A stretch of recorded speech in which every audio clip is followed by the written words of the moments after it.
Hey everyone, it's your Survivor buddy Gordon Holmes here with your exit press for Survivor 46, episode 10, the 11th person eliminated from the game, talking to Tiffany in a couple of minutes. Before we get into that, a couple of quick orders of business. First of all, the comment section is open.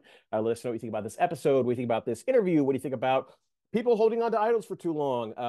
Anything you want to talk about, honestly. A couple of rules: be nice to each other, be nice to contestants, and be nice to me. Also, for full episode recaps, check out my Substack. I'll put a link down below where you learn immediately following the episode. You can check out what I thought about what happened, as well as individual letter grades for the players and how I think they're doing. Also, the Survivor Power Rankings will not be airing this Monday, unfortunately, but we'll be back the following Monday, so don't you worry about it. Also, if you enjoy this content, do us a favor, like the content, subscribe to the channel, hit the notification bell. It does us a huge favor.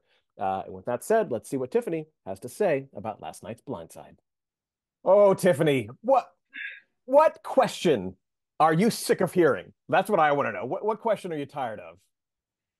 I don't think I'm tired of anything yet. Oh, okay. I Um, thought you were going to be like, stop asking about why I didn't play the Idol Holmes. That's what I was no, because anticipating. I feel like you know what? You guys all deserve to know. So if everybody wants to know why I didn't play my idol, then I will explain why I didn't play my damn idol.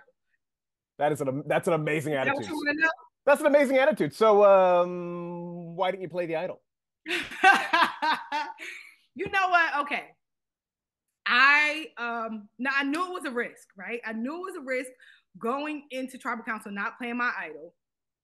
But one, I did not know how big of a target I had become. I didn't know that my number one had turned on me and I was like public enemy number one. But also, there was a little strategy behind it, right?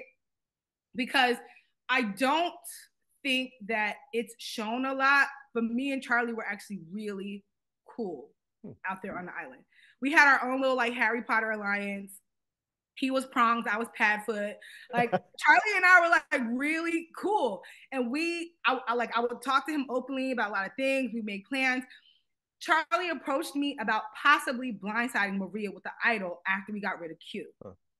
And I'm like, that would be a dope move. Like, I'm with it if you with it type thing. So in addition to the fact that Charlie and I had potentially loosely come up with this like idea to use the island to make a bigger move versus just burning it and letting it go to waste, we could come up with something that was mutually beneficial and like lock in. Also, people were like had it up to here with Q at that point in the game. It was literally just like this dark cloud following everybody around camp. He was like a sourpuss. And unless I was on a tribe with like, you know, some of the greatest actors of our generation, that people were really fed up. So I'm like, okay, like, are we finally gonna like pull the trigger and grant this man's wish to go home like he's been begging to do since he got out in Fiji? And I think what it came down to was just it being a calculated risk. I'm like, okay, I know there's always a chance I could get backstabbed, but I also knew that Charlie was playing a pretty good game at that point. And I'm like, this could be a chance for us to lock in. Not to mention the fact that Charlie's the one who told me that Q had told him about my idol in the first place. So I'm like, I had a lot of a trust in Charlie at that point. Obviously, you can only trust but so much out on Survivor. But I will say that a lot of my decision making at that tribal council went into the fact that like I wanted to make a big move, and I thought I had people that were willing to work with me to get it done. How hurtful was it when you realized that Charlie was less prongs and more wormtail? Oh my God, are you a Potterhead? Right? Oh, and I didn't have chance. I didn't have time to look that up. That was all. And I have the worst memory. My memory is garbage. I'm so proud of that. Goodbye, Okay, everybody. Thanks. you know what? I will say this. Charlie is probably one of the only people that wrote my name down where I'm like, you know what? I can't be mad at you. I can't be too mad at you. Because up until that point, I had experienced my number one ally turning on me prematurely when it didn't make sense. So while Charlie and I did have a good relationship, we did have our own little Harry Potter alliance, and I thought we were really cool.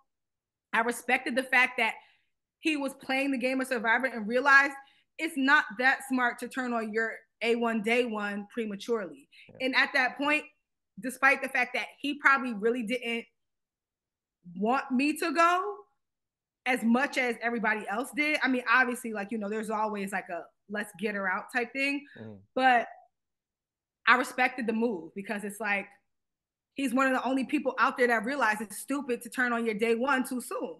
So kudos to him. Now, Kenzie didn't vote for you, but she was throwing your name around. I don't want to know when you found out about that because that would get into spoiler territory. But like when you found out, were you shocked, or did that seem like the kind of game you anticipated her playing? Um,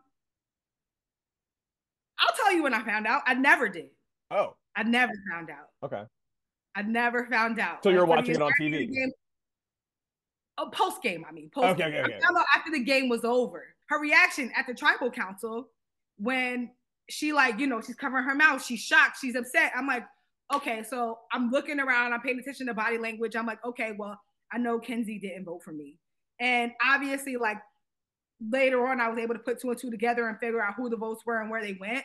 But in that moment, it made sense that she didn't vote for me because I never knew that she was gunning for me. Mm. It seemed really odd, not odd, but Liz's meltdown last night. Obviously, she's very hungry out there, but you're all hungry out there. Was there some kind of relationship with her and Q where she would have Yeah. expected Q to do it? Or was it out of, she was hoping he would do it out of the kindness of his own heart? Was there some kind of deal we missed?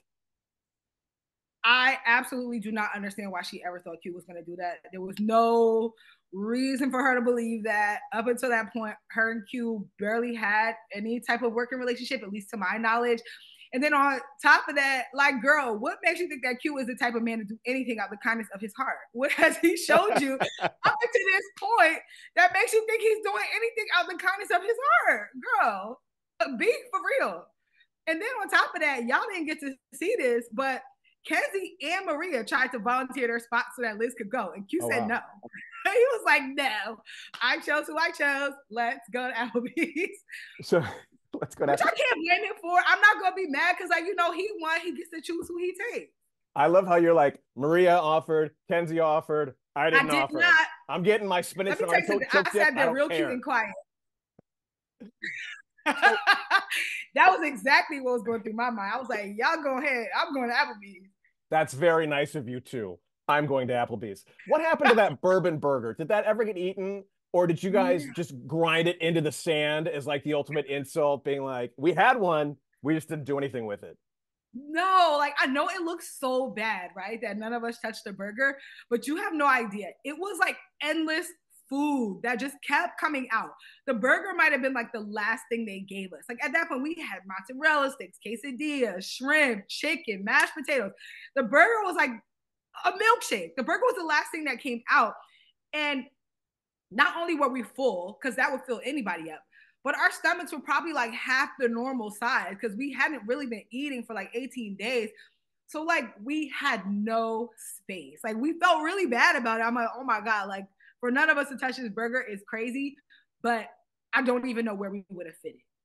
Yeah, the classic dessert hamburger that you tend to get at Applebee's. We do a word association here to get to know your tribe mates a little bit better. I'll give you someone's name, give me the first word, a couple words that pop in your head. Let's start off with Q. Q. Delusions of grandeur. Maria. Boy mom. Jelinski. Young. Tevin. Vibrant. Hunter. Superman. Banu. Passionate. Mariah. Intelligent. Tim.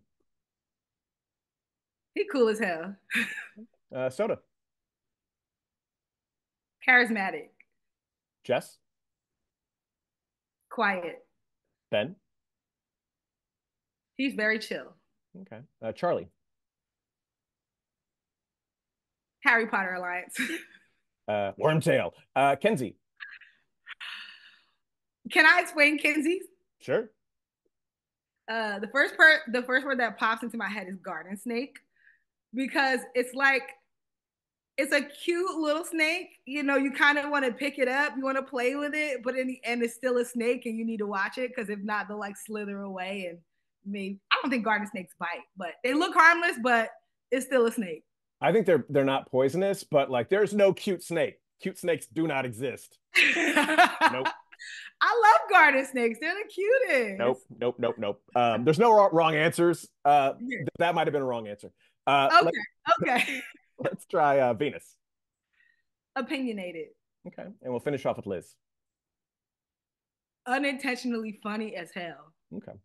So what Banu, when I spoke with him, we talked about like bullying, and he didn't say that he thought you were bullies. It was more like a go watch it and make your own. He didn't say you weren't bullies, but he said, go watch it and make your own opinion. And I've been waiting to talk to a Yanu person since that happened. You guys are hanging on. It's very impressive. What was your take on how the tribe treated Banu? Did you feel like it was bullying, or did you feel like it was just we can't work with the guy?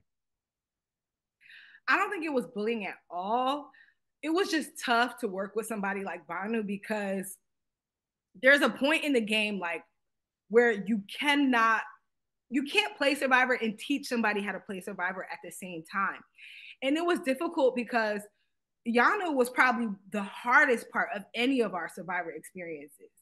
We were down, we were dirty, we were hungry, we didn't have fire for like 11 days. And then on top of that, you got somebody who's there not keeping secrets, basically like wreaking havoc and leaking your business to the other tribes. And then in the same breath, it's like, can you teach me how to play Survivor? It's like, babe, like as sweet and awesome as you are, I don't have the emotional bandwidth or the mental capacity to do that. Like, I can't fight for me and you at the same time. And it sucks that maybe he received that as like us not, being supportive or bullying, whatever term. But it's like, you got to have a layer of thickness to your skin to play a game like Survivor. And I just don't think Banu was prepared for what position Yanu was put in so early.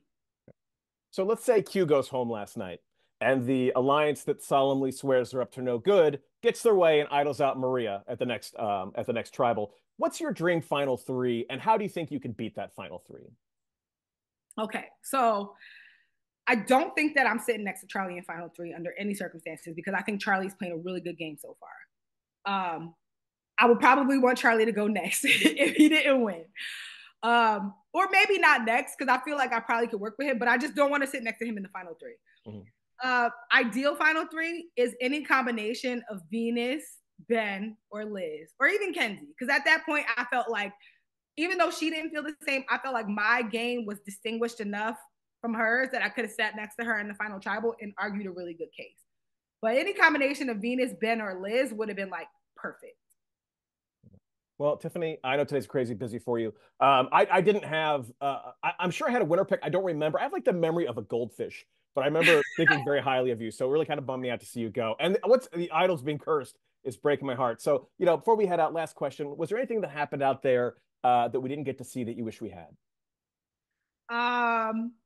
Yeah, actually. I've answered this question in different ways, in different interviews. I'll give you a new take. Okay. I wish that people would have seen how cool Hunter and I were on the island before, because Q essentially like basically lied between the two of us and like sullied things between us. Like he told Hunter that I was like trying to get him out, which like wasn't the case, which is why Hunter was dead set on getting me out. And he told me that Hunter is the one that went and told Maria everything and that I wanted to get her out. And then I ultimately didn't trust Hunter. So it was like this weird thing where I'm like, you had two number ones that were solid with you, that both had idols. And instead of working with us to become some power trio and move through the game, you get mad because you can't control either of us, turn us on each other, ultimately become the bottom of somebody else's alliance. Crazy, terrible gameplay, in my opinion. But we'll see how it works out for him, I guess. It's entirely possible that Q doesn't need the $1 million because those Q skirt royalties are going to come rolling in, and he's not going to need it. I think that's where his head's at. I'm sure that's the story he's going to tell. All right, well, Tiffany, this has been great. I thank you so much for your time. Thank you. Have a good day. You too.